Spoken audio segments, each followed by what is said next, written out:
Oi, pessoal do canal, tudo bem? E hoje o nosso bate-papo é com ele, Radamés Parmegiani. Tudo bem, Radamés? Olá, Grazi. Olá, pessoal do canal. Prazer estar aqui com vocês hoje, neste bate-papo aí com a minha amiga Grazi. Então, para a gente começar esse bate-papo,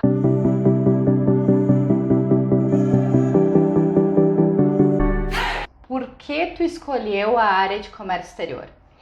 Eu costumo dizer que eu caí de paraquedas, Grazi, porque quando eu fiz 18 anos, na época, todos os meus colegas de colégio, aquela minha geração, o sonho era dirigir, era fazer carteira de motorista para ter um carro e dirigir.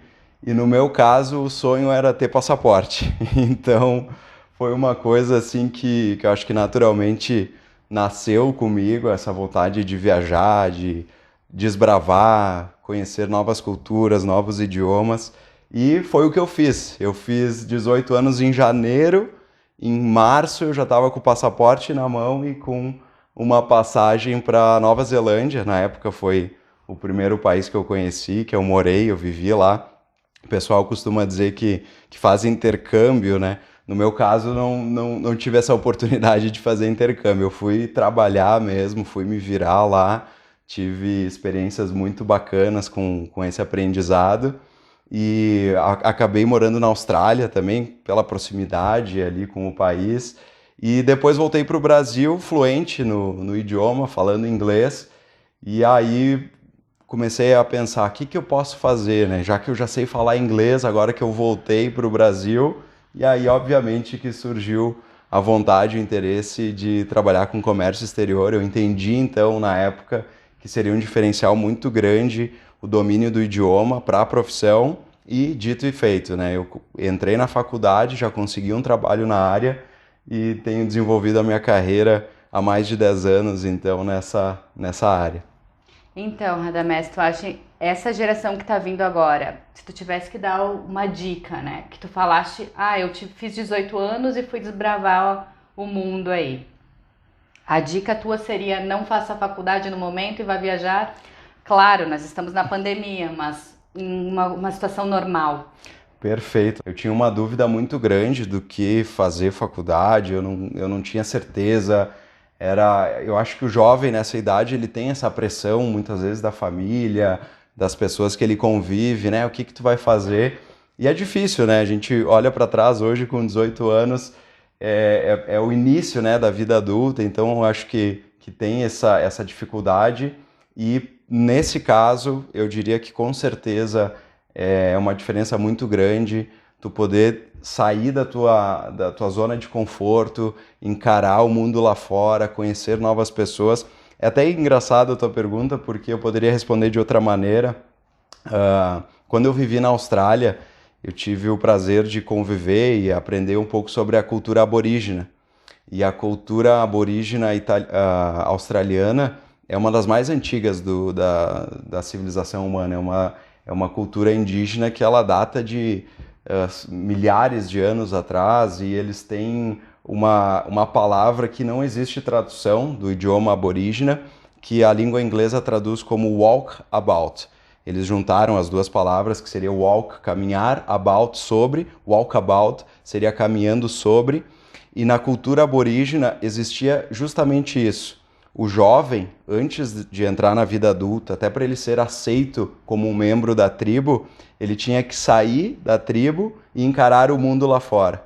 Então esse rito de passagem, onde ele ficava meses sozinho, desbravando o mundo, todos os intempéries da natureza, se ele sobrevivesse a esse rito, ele voltava para a tribo dele e aí sim ele seria considerado um membro, poderia casar, poderia ter os filhos dele. Então eu digo para os ouvintes que pensam nisso, é um rito de passagem, você poder viajar, conhecer o mundo lá fora, outras culturas, outras maneiras de pensar, é uma evolução muito grande, é uma injeção de adrenalina, é uma injeção de conhecimento muito forte e certamente é algo que paga qualquer investimento, porque os aprendizados que a gente tem lá fora, nesse rito de passagem, eles ficam para sempre e certamente vão ser importantes para o decorrer da vida adulta, né? E Radamés, hoje tu já tá há 10 anos trabalhando com comércio exterior. Exato. Foi o que te encantou, foi a viagem, mas poderia ter vindo pro turismo, para N coisas, né? O que te dá brilho nos olhos quando a gente fala em negócios? Essa pergunta é muito boa também, Grazi, porque hoje eu sou empresário, eu tenho uma empresa aqui em Caxias do Sul, na Serra Gaúcha, e já empreendo há quase 8 anos já, desses mais de 10 anos que eu trabalho na área, a maior experiência que eu tenho é como empresário, e eu costumo dizer que eu acabei virando empresário porque eu nunca achei uma empresa que eu me encaixasse. Então fica uma mensagem bem forte aí para os ouvintes, né? No sentido de que às vezes a gente perde talentos, às vezes a gente perde pessoas muito boas no nosso time porque a gente não valoriza elas, porque não dá a devida importância. Então eu sempre me senti apagado nas empresas que eu trabalhei e eu queria brilhar. E para brilhar, eu tentava aparecer, mas sempre tinha algum gestor, alguém que me podava, alguém que não me escutava, alguém que não me dava a oportunidade ou não me dava a voz para, né, dar as ideias que eu tinha, para propor as mudanças que eu imaginava para o negócio. E aí chegou um momento que, bom, já que eu não acho um lugar que me escutam, né, então deixa eu criar o meu próprio, né? Então foi uma coisa meio que assim que nasceu e desde então tem dado certo e obviamente eu tento não cometer esse erro e aqui na empresa eu tento escutar as pessoas, eu tento dar voz para todo mundo para que eu não perca esses grandes talentos e eu possa ter o intraempreendedor, né? Então as pessoas que estão empreendendo aqui dentro da empresa junto comigo, né? Eu achei super interessante o que tu colocou agora em relação a se você não serve, você se sente uma pessoa fora do ninho, fora do comum, ou um exemplo de empreendedorismo porque se sentia que alguma coisa faltava, né? E aí a gente vê esse movimento da pandemia que muita gente começou a empreender. Como que tu viu sendo empresário a questão da pandemia para o teu negócio? Olha, foi realmente um grande desafio. Acho que toda a minha carreira de empreendedorismo foi desafiadora, mas a pandemia levou tudo ao nível máximo, né?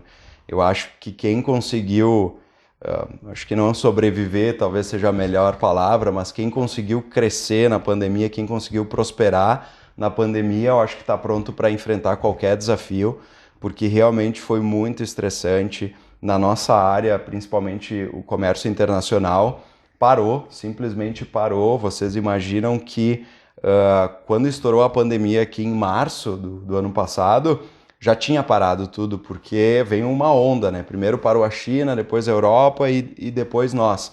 Então eu já vinha sentindo todas as intempéries da pandemia antes mesmo do mercado interno realizá-la, né? Então foi muito difícil. Nós tivemos um mês que praticamente zerou o faturamento da empresa. Então você imagina uma empresa com mais de 20 pessoas, todo mundo formado em comércio exterior, com domínio de idioma, são pessoas altamente qualificadas, né? Todo o custo empresarial que tem para você não ver a entrada de receita. Então tive que manter muito a calma, realmente me estruturar de maneira diferente, mas em contrapartida eu acho que é aí que vem a criatividade do empreendedor, aí que veio as mudanças necessárias para enfrentar os problemas, a adversidade, ela está sempre presente, mas eu acredito que a pandemia veio sim para nos ensinar novas maneiras de trabalhar, novas maneiras de empreender. Hoje aqui na empresa a gente tem um modelo híbrido, que eu acho que é um modelo que vai ficar, né, para sempre. Eu acho que aquela coisa de estar na empresa, estar ali no dia a dia, já não é mais tão necessária. A gente conseguiu notar na prática que a gente consegue tocar o negócio mesmo à distância, com as vídeos. Nós tivemos exemplos, Grazi, de feiras internacionais feitas via vídeo. Então imagina, aquela questão de comprar uma viagem, ir para o exterior para participar de uma feira, você podia fazer dentro da sala de casa, falar com um fornecedor lá no exterior. Então eu acho que toda essa mudança que a gente ainda está vivendo, eu acho que ela ainda perdura, eu acho que a gente ainda vai levar muitas lições aí com a pandemia, né? No meio desse tumulto todo da pandemia, tu estava morando nos Estados Unidos, com uma empresa em Caxias e morando nos Estados Unidos. Literalmente. Imagina como que foi esse episódio, Grazi. Foi bem interessante, porque eu me despedi de todo mundo aqui para encarar um desafio lá. Eu participei de uma startup que foi desenvolvida aqui no Brasil, e essa startup conseguiu ser incubada na Universidade de Harvard, lá em Boston, nos Estados Unidos, e foi uma celebração enorme, uma conquista muito grande. Imagine eu, né, poder ir para os Estados Unidos, para Harvard, ter uma empresa incubada lá, e foi literalmente isso. Eu cheguei, chamei a minha equipe, pessoal, a empresa estava indo super bem e tal. Pessoal, aconteceu isso, toquem o negócio aqui, né? Sigam a empresa que eu vou ficar um tempo fora. E foi literalmente isso. Claro que nós temos uma estrutura muito bem feita, com gestores e tal, e eles me apoiaram muito nesse processo. E aí eu embarquei para os Estados Unidos em janeiro, ou seja, logo ali para estourar a pandemia, né? E cheguei a alugar uma casa lá em Boston, em Cambridge, que é onde fica o bairro lá onde tem a Universidade de Harvard. E fomos para lá e comecei toda essa aventura minha como quase um aluno de Harvard lá no processo de incubação dentro do Venture Capital lá da universidade. E aí, passando todo aquele projeto e, né, nas nuvens, né, porque era tudo uma novidade, tudo um aprendizado, foi uma experiência muito gratificante. E da noite para o dia, estourou a pandemia. A empresa aqui, como eu já mencionei, estava com faturamento praticamente zerado, e eu lá com uma casa alugada, vivendo o sonho americano, tendo que voltar quase em desespero, porque logo quando estourou ficou ainda aquela sensação de que, meu Deus, daqui a pouco não consegue voltar, e teve vários casos de pessoas que ficaram trancadas, né, em função de viagens e tal, mas por sorte eu consegui voltar para o Brasil e aqui estamos, né? E infelizmente hoje eu não faço mais parte do projeto, eu acabei tendo que abandoná-lo em função disso tudo, mas ficou a experiência, ficou o aprendizado que a gente leva para sempre. Mas né? esse projeto não tinha nada a ver com a tua empresa, era um outro negócio. Era um outro negócio, uma outra empresa totalmente diferente. A base da empresa, ela tinha hard science, que hoje a gente fala em startup, a gente pensa sempre em fintech, em aplicativos e tal, mas era uma startup de produto. Nós desenvolvemos uma tecnologia para utilizar um biocombustível para a substituição do carvão mineral. Então é uma tecnologia disruptiva, ela continua lá incubada, eu tenho certeza que vai dar certo o projeto, porque ele é fantástico. O idealizador do projeto, o Javier, ele é um PhD de Harvard, ele é doutor da Universidade da USP de São Paulo, ele ganhou o prêmio de melhor doutor da USP, ou seja, o melhor doutor da América Latina. E ele está lá com o projeto dele, está sendo super bem orientado. Eu, em função de ter o conhecimento do comércio internacional, entrei na startup justamente por esse conhecimento, porque a ideia do projeto tinha a ver com a exportação desse produto. Então, o meu conhecimento foi muito bem-vindo para o projeto, mas ele segue lá e eu tenho certeza que vai sair do papel e, quem sabe, aí uma tecnologia disruptiva para a humanidade deixar de queimar carvão mineral, deixar de liberar o CO2 da maneira que a gente está liberando hoje, principalmente na Europa, na China, nesses países que dependem muito desse tipo de energia, e poder usar a nossa tecnologia lá desenvolvida em Harvard, desenvolvida no Brasil, né? Incubada em Harvard, mas tecnologia brasileira para resolver talvez um dos maiores problemas aí do aquecimento global, né? Isso é bem interessante também, bem importante, porque muitas empresas brasileiras a gente já tem acompanhado dessa questão, né, da emissão de carbono e se está se fazendo muitos movimentos. E aí eu fico pensando assim, o pessoal de Harvard, como que eles te acessaram? Como que foi esse... Que eu entendo que aqui, né, pessoal, aqui tem bastante empresa já fazendo isso, mas como que essa incubadora, esse projeto veio parar aqui? Ele nasceu aqui, como tu disseste, né? Eu tive o prazer de participar do projeto desde quando ele estava na USP. E o que eu posso te dizer, Grazi? Infelizmente, o Brasil tem ainda essa deficiência de valorizar talvez as grandes ideias, os grandes talentos, porque se a gente comparar a incubadora da USP, que vocês sabem, a USP é a maior universidade da América Latina, é quase 30% de todo o capital científico produzido no nosso continente sai de lá. O laboratório de incubadora deles é uma salinha desse tamanho, não tem verba nenhuma, não tem um apoio, né, para o cientista, para o empreendedor, o futuro empreendedor, infelizmente. E os Estados Unidos é o contrário, né? Lá você tem tudo. Você anda na Universidade de Harvard, é um absurdo, assim como as coisas andam rápido. Tu tá andando no corredor, tem alguém lá entregando um cheque daqueles grandes de $50.000 para algum jovem começar o seu negócio. Tem a própria incubadora, que é um laboratório fantástico. Imagina, eu podia acessar a impressora 3D de última geração para o pessoal prototipar, com todo acesso ao próprio corpo técnico da universidade para nos ajudar. Precisamos fazer um contrato tal. Os professores lá da Law School vêm lá te ajudar. Precisamos fazer algo científico. Os professores da Engineering School vêm lá te ajudar. Então você tem todo um amparo para que a tua ideia saia do papel. Não é à toa que a Universidade de Harvard é a universidade que formou mais números de bilionários do planeta. Hoje é a universidade que mais forma as grandes ideias, as grandes... o Bill Gates passou por lá, o Facebook passou por lá, muita gente passa por lá, não é à toa. Então, enfim, eu não sei se eu respondi a tua pergunta. Não, respondeu.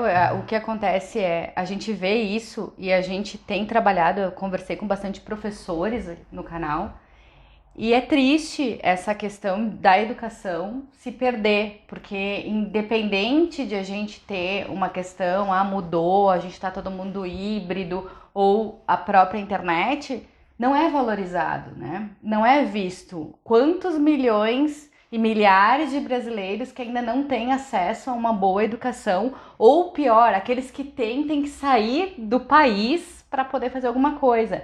E nessa questão ali que tu colocou, eu fui para fora, fiquei lá.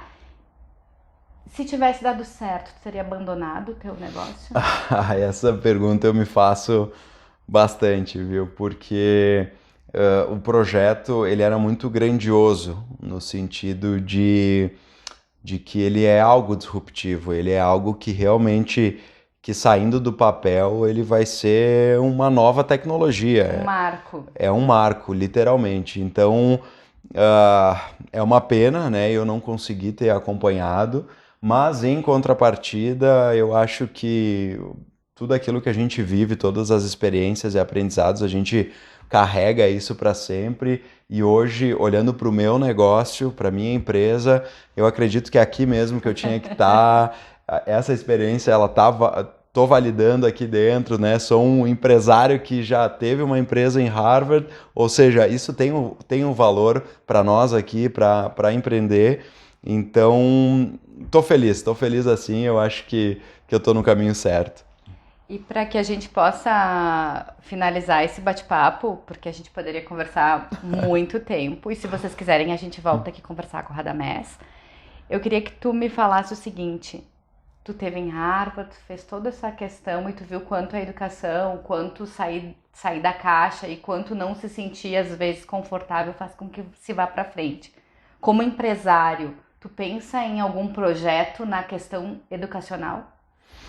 Olha, hoje a gente já tem alguns projetos aqui na empresa para crianças de vulnerabilidade, então a gente faz todo ano uma arrecadação para ajudar algumas instituições aqui na cidade, porque, a meu ver, é a criança, é a semente, é na raiz, é na formação que faz-se um adulto que vai prosperar, que vai ter um futuro brilhante. Eu acho que se existe algo que eu possa fazer como empresário, sempre vai ser olhando para as crianças. Porque, Grazi, eu tive a sorte de ter muito amparo quando criança, de poder ter uma família que me deu tudo o que eu precisava, de acessar uma educação de qualidade, e isso fez e faz toda a diferença. Então, o ser humano é fruto do meio, e se a gente puder ter um meio onde a criança tenha acesso à educação, tenha uma nutrição saudável, tenha um amparo saudável, tenha bons exemplos, eu tenho certeza que é aí que resolve-se quase todos os problemas de uma sociedade. Então, sim, eu espero poder ajudar cada vez mais, faço a minha parte um pouquinho hoje, mas com certeza, cada vez mais a minha atenção vai estar para isso. Radamés, gratidão pelo bate-papo, muito obrigada. Eu que agradeço, espero que tenham gostado. A gente foi de viagem na Austrália para startup nos Estados Unidos, mas é isso aí, eu acho que tem muita coisa boa para ser dividida, e parabéns pelo teu canal, pelo trabalho que tu está desenvolvendo. Eu acho que tu é uma pessoa iluminada para isso, tu tem um brilho no olho mesmo quando tu faz, então eu tenho certeza que muitos outros bons capítulos virão aí nessa tua trajetória. Muito obrigada. Tchau, pessoal. Tchau, tchau.